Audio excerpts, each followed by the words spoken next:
Looks like we've come to the end of the road. There's no point in running. Magnetism has been known since ancient times because it occurs naturally in lodestone, a rock rich in magnetite.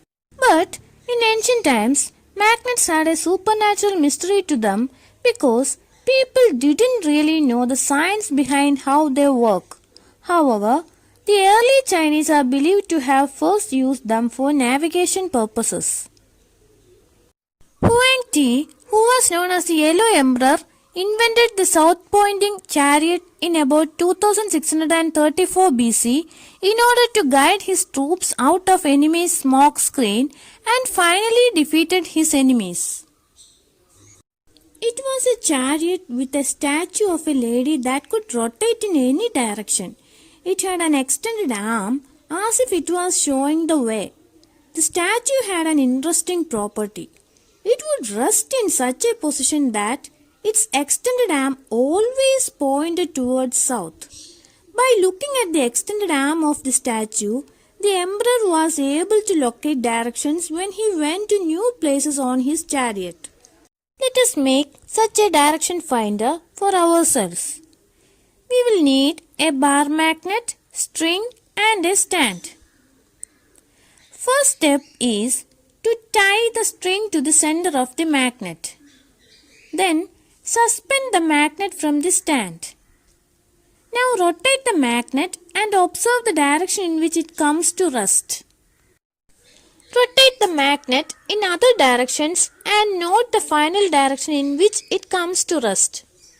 We can find that the magnet always comes to rest in the same direction.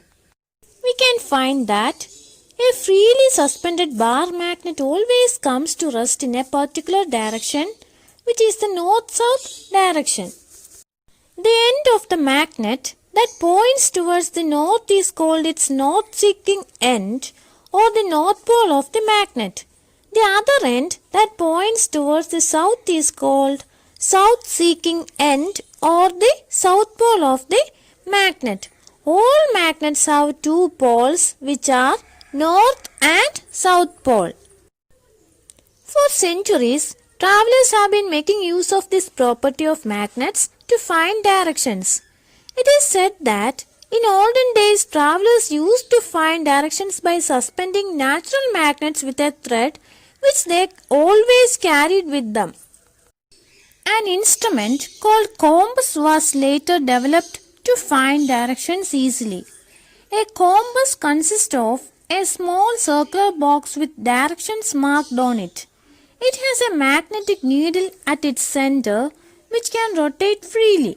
This magnetic needle always comes to rest in the north-south direction. To identify the north pole of the magnetic needle, it is usually painted in a different color.